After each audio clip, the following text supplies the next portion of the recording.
a girl in my class just started talking to me, and we sort of became friends. Once in a while, she would just make fun of my clothes and my work. I just thought it was normal. But then it got really bad. I got called stupid and fat countless times a day, and I was already insecure about my weight. I got made fun of for everything, including my lunch. So eventually, I just stopped bringing one. I didn't have an eating disorder or anything. At least, I didn't think I did. I just ate a lot when I got home. The summer before grade 8, I became bulimic. I didn't really realize I had an eating disorder at first.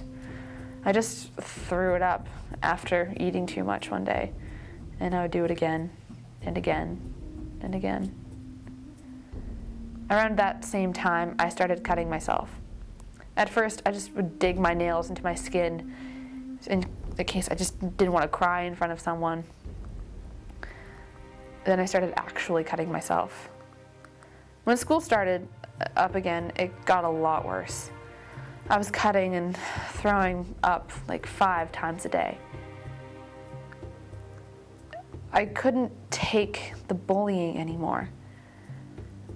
So on my birthday that year, I swallowed a lot of pills before going to bed that night. Like a whole bottle. And just went to sleep hoping that I would never wake up. But I did. And I felt perfectly normal. It was so weird feeling that nothing had happened, nothing had changed. So I went to school that day, as always, but I took an extra long time getting ready that morning because I didn't want to wear the wrong clothes and look stupid in front of my friend. No matter how hard I tried, she always picked something out.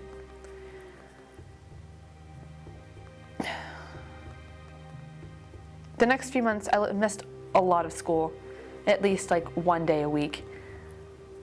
So after the March break, I transferred schools. I knew a few people at that school, and after a couple of days, I had friends. I had real friends. I still struggled with eating and cutting, and my self-esteem was completely gone. But it's been about a year now, and I've become much happier. And I have amazing friends who support me, and I can finally look at myself in the mirror and say that I'm beautiful. Things have gotten a lot better, and it feels kind of awesome.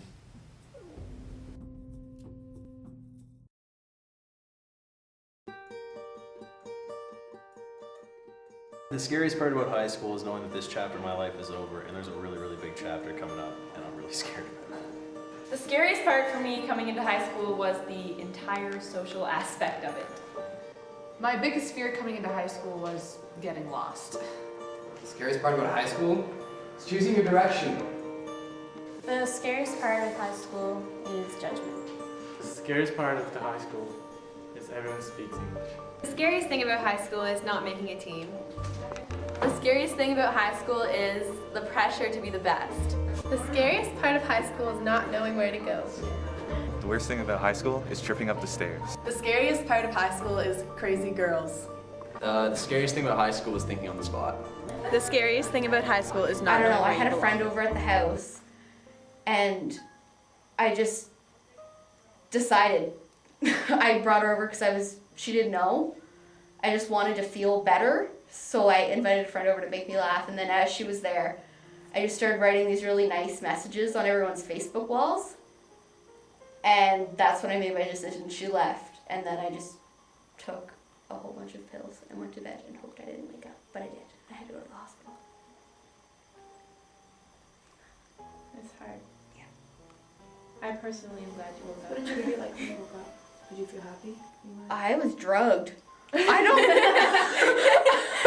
No, I honestly, I don't. I remember bits and pieces of what it was like before I went to the hospital, but when I finally, like, I don't truly know what was wrong with my brain. It was just foggy.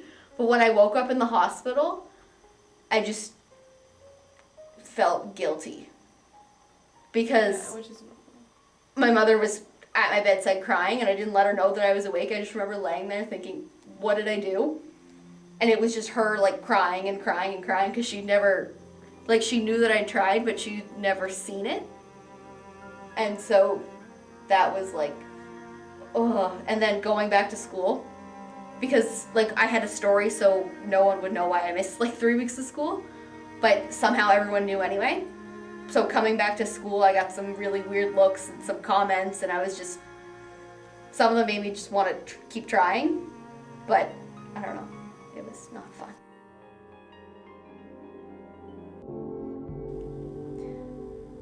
I was always just a normal kid, you know, playing on the playground and stuff in elementary school.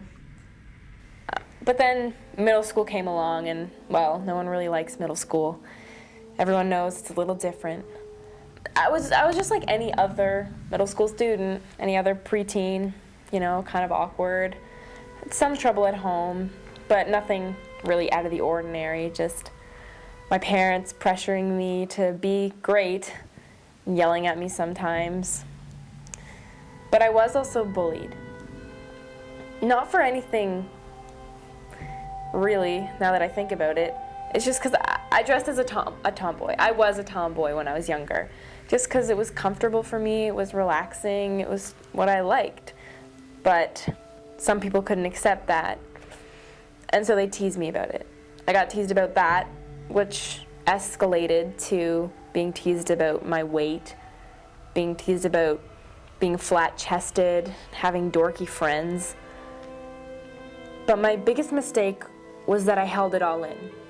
I never talked to anyone about it. I didn't really realize I was being bullied. I didn't think it was that big of a deal, and I didn't want people to know. I didn't want people to think that I was weak. So I held it all in, bottled it up inside, which wasn't healthy. When I was in grade 7, I got introduced to cutting. It relieved my pain, made me feel better about everything that was going on because everything was so bottled up inside. At first it was only little scratches, but as the bullying continued and got worse, so did the cutting. It started to calm my nerves after a while. It was a way for me to handle being bullied. It was a way for me to cope with my emotions. And it was a way to calm me down when I was stressed or panicking. One time I got into a huge fight with my friends at school, and I was in a complete rage. I was crying, I was running around the school. I didn't know what to do, so I ran out to the field to try to cool off. And I had a pencil sharpener with me, and I slashed my arm with it to try to calm myself down. Turned around and my friends saw.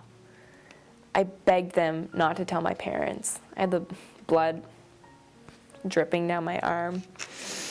But I begged them not to tell anybody because I thought my parents would get mad at me, and I thought that no one would like me.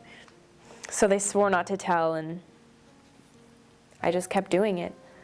Grade 8, the cutting got worse, and so did the bullying. People started calling me a slut and a whore because I had boyfriends for matters of weeks, sometimes even for like a day.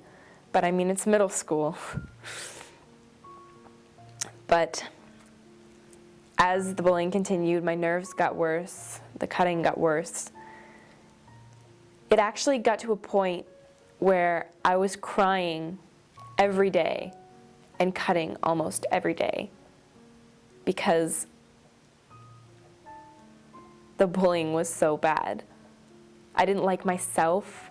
I didn't like my life. I would cry myself to sleep sometimes because I had had such a bad day. And then people found out about my cutting addiction. And that's when things took a turn for the worst. I would just be at school and someone would yell emo at me.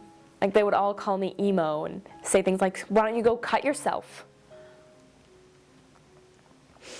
I don't know why anyone would do that, but as soon as people found out, they took the opportunity to bully me more. Once I was at a friend's house and we got in really late and her dad was yelling at us. He was yelling so much because we were late. I couldn't handle it. I ran upstairs to her room and I was pacing around trying to calm myself down because I just can't handle situations like that. And I tried to breathe, count to 10, but then it hit me. The one thing that could help me, the one thing that I was addicted to, that had helped me through all my other problems, cutting. So I searched around a room, found a razor, and slashed my wrist. She came in a few minutes later and found me there in a pool of blood. I was blacking out from all the blood loss. But I did obviously live. I am okay. But that night definitely changed me. I guess she won't sleep in that room anymore because she says it feels like a murder scene after that night. But once that happened, it made her and me realize that I had a serious problem and that the way I was dealing with it wasn't the right way to do it. So I started talking about my problems, and I found that my friends were accepting of me. And I still have issues with cutting today. I still get the urges, but I've learned to ignore them. I'm a typical teen now. You'd never guess that this was me. You'd never guess that this was my story. But the scars are still here.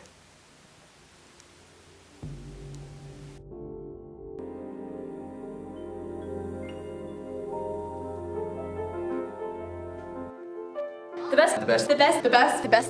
best part about high school is the experiences and great times with your peers.